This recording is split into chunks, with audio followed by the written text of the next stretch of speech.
नमस्कार, म टङ्कप्रसाद पन्त। आज म ज्येष्ठ नागरिकहरूको विषयमा केही कुराहरू म राख्न गइरहेको छु। सबभन्दा पहिला वृद्ध अवस्थामा जीवनलाई कसरी सफल बनाउने भन्ने बारेमा आज म मेरा अनुभवहरू राख्न गइरहेको छु। मानिस जीवनको हरेक आरोह अवरोह पार गर्दै वृद्धावस्थातिर पुग्दछ। जन्मेपछि सबै वृद्ध अवस्थामा नै पुग्नुपर्छ। अब यो वृद्धावस्थालाई कसरी सफल बनाउने र सफलतापूर्वक यो भवसागरबाट पार कसरी पाउने भन्ने विषयलाई लिएर म प्रस्तुत गर्न गइरहेको छु। प्रथम त वृद्ध अवस्थातिर नपुग्दै पूर्ण युवक अवस्थामा जीवनलाई लोकप्रिय बनाउनुपर्छ। अरूको सुख दुःखमा साथ दिन सक्ने बनाउनुपर्छ। सुख दुःखलाई सहजीकरण गर्न सक्ने बनाउनुपर्छ। यो सबैतिरबाट जीवनलाई उच्च आचरणमा राख्न सकियो भने वृद्ध अवस्थामा पनि सफल जीवन बिताउन सकिन्छ।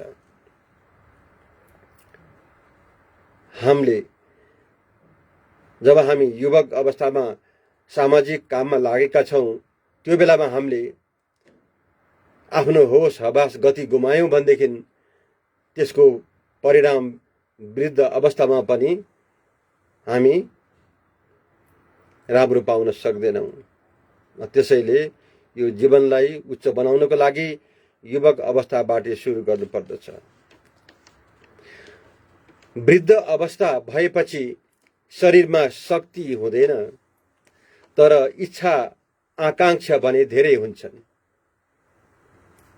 धेरै इच्छाबाट थोरै इच्छा गर्ने जुन इच्छाले पहिलो त परिवारको लागि राम्रो होस् अनि आफ्नो लागि पनि राम्रो हुन्छ।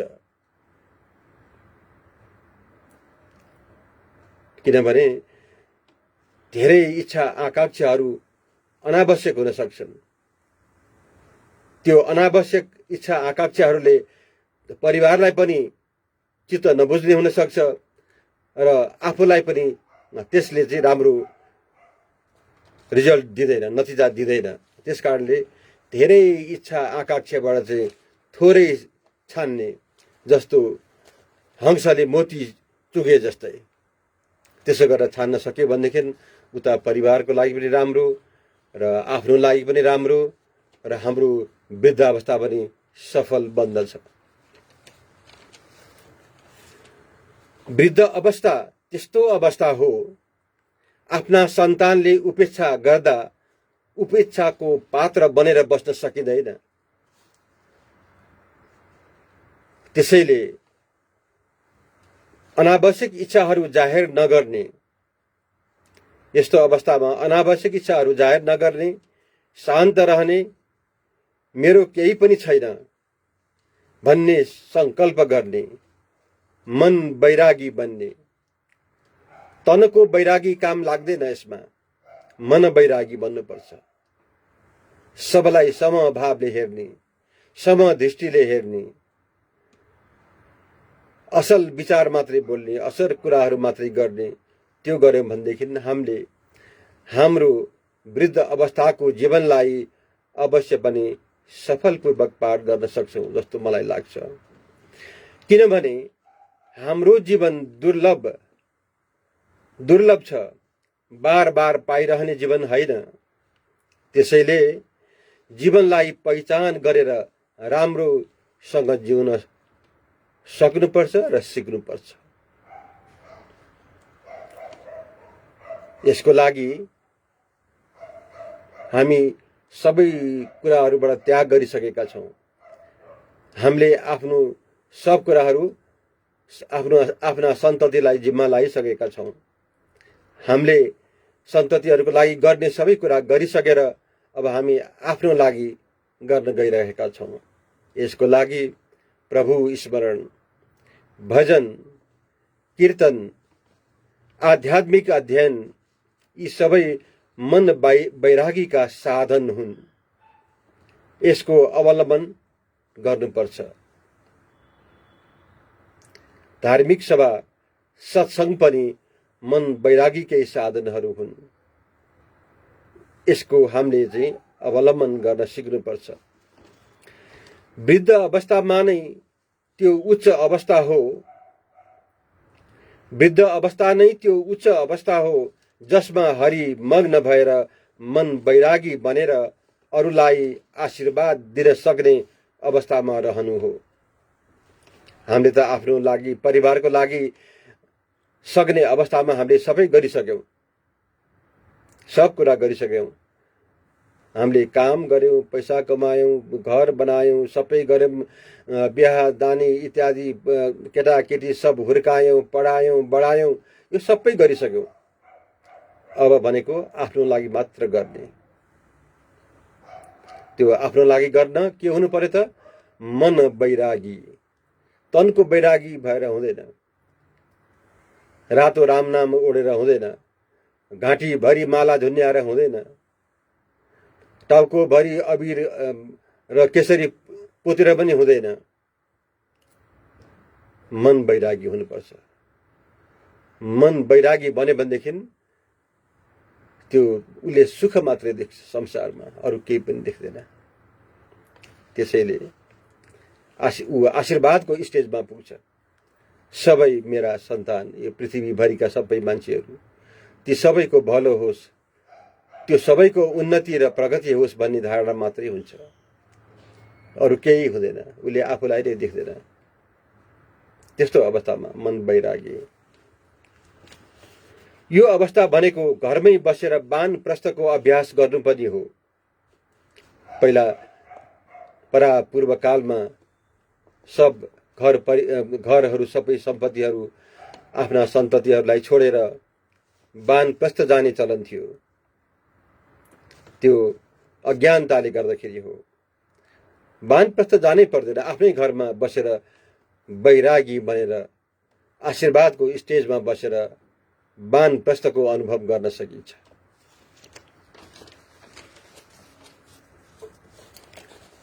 किनकि वृद्ध अवस्थाको उच्च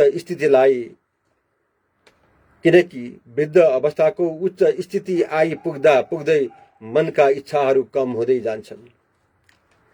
इच्छाहरू जिरो अवस्थामा आउनु नै मन वैरागी हुनु हो, मन वैरागी बन्नु हो।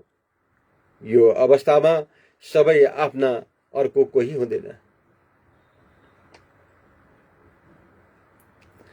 तपाईं आफ्नो सन्तानलाई घरको सबै व्यवस्था गर्न सुम्पिसकेपछि अब तपाईं पहिला जस्तो मार्ग निर्णायक हुन्थ्यो। अब त तपाईं मार्गदर्शक मात्र भएर बस्ने हो। अब तपाईले घर परिवारमा निर्णय दिन मिल्दैन। तपाईं हाम्रो निर्णय केटाकेटीहरूको लागि चाहिँ नमिल्न सक्छ। हामीले दिएको निर्णय नमिल्न सक्छ। हाम्रो दिएको तर्कले काम नहुन सक्छ। त्यसकारणले चाहिँ हामी निर्णायक नभएर, मार्ग निर्णायक नभएर मार्गदर्शक भएर बस्नुपर्छ। जबरजस्ती निर्णय दिन खोज्नु हुँदैन। बीचमा छोराछोरीहरूले सोधे भने मात्र आफ्नो विचार, आफ्नो राय दिने, नत्र जबरजस्ती गर्न मिल्दैन। हामी मार्गदर्शक भएर बस्नुपर्छ। मार्ग निर्णायक होइन, अब मार्गदर्शक। यसपछि मात्र जीवन सफलतातिर, वृद्ध अवस्थाको जीवन सफलतातिर जान्छ। कुनै कुराको पनि आशा नगर्ने सन्तोषी परमम सुखम, अब त्यो अवस्था हो हाम्रो। आशा नगर्ने सन्तोषी परमम सुखम, भगवान श्रीहरिको ध्यानमा बस्ने, योग गर्ने, योगा गर्ने, धार्मिक सभा भेटघाटमा जाने, सम्भव भए दान पनि गर्ने। मनको अन्धकार अज्ञानलाई त्याग गर्ने, अहंकारलाई शून्यमा झार्ने, यो मेरो केही पनि होइन भन्ने। अब यो पनि मेरो त्यो पनि मेरो होइन, यो पनि कृष्णको त्यो पनि कृष्णको, सारा संसार कृष्णको, म पनि कृष्णको। हामी त्यसरी वैराग्यता धारण गर्न सक्नुपर्छ। यसै कृष्णको उसै कृष्णको, सारा संसार कृष्णको, म पनि कृष्णको, त्यो हिसाबमा चाहिँ हामी बस्नुपर्छ। अहंकारलाई शून्य अवस्थामा झार्ने, आफ्नो स्वामित्वको अधिकार भाव पनि शून्य बनाउने। अब मसँग केही छैन है, यो जम्मै यो चाहिँ सारा सृष्टि मैले चाहिँ गरेको सबै बुझाइसकेँ, अब मसँग केही पनि छैन, त्यो भावमा रहने। मेरो केही पनि छैन, सबै कृष्णको, मसँग केही पनि छैन, त्यो भावमा रहने। तर आफ्नो भाग बाँचुन्जेल आफ्नो भाग चाहिँ राख्नुपर्ने हुन्छ, किनकि पछि आफूलाई आवश्यक पर्दा अरूसँग हात पसार्न नपरोस्। अरूमा अधिकार शून्य बनाउने, अरू सब चिज केही चाहिँदैन। यो उमेर हरेक कुरामा संयमित बन्नुपर्छ। यो वृद्ध अवस्थामा खानपानमा हामीले त्यतिकै संयमित हुनुपर्छ, कुरा गराइमा हामी त्यतिकै संयमित हुनुपर्छ, बोलाइमा हामी त्यतिकै संयमित हुनुपर्छ, अनि मात्र हामी वृद्ध जीवनलाई सफल जीवनमा बदल्न सक्छौं। परिवारको लागि मैले गर्न सक्ने बेलामा गरिसके, अब मेरो आफ्नो लागि गर्नुपर्छ भन्ने भाव लिने।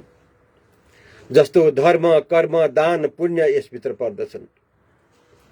आफ्नै घरमा अब मालिकको हिसाबले नबसेर अतिथिको हिसाबले बस्ने, जसले गर्दा घरमा बसेर पनि मन वैरागी बनिन्छ। वानप्रस्थ जानु आवश्यक छैन। म मालिक होइन यो घरको, मालिक त अर्कै छ, म त एउटा अतिथि मात्रै हुँ। म अतिथिको हिसाबले यहाँ बसिरहेको छु, त्यो हिसाबले हामीले सोच्नुपर्छ। म मालिक होइन, म अतिथि हुँ, मालिक त अर्कै छ।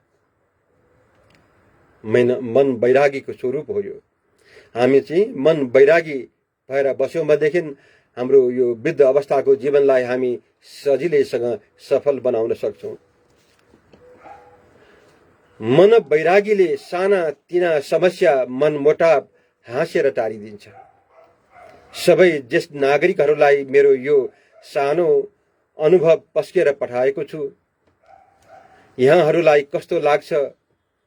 सबैको वृद्ध अवस्थाको जीवन हरिमय होस्, सुखमय होस्, सन्तोषमय होस् र यो सानो मेरो अनुभवलाई यहाँहरूलाई राम्रो लाग्यो, यहाँहरूको जीवनमा यसले केही सफलता पुर्यायो भनेदेखि यसलाई लाइक शेयर गर्न पनि नभुल्नुहोला। धन्यवाद। हरि ओम तत्सत।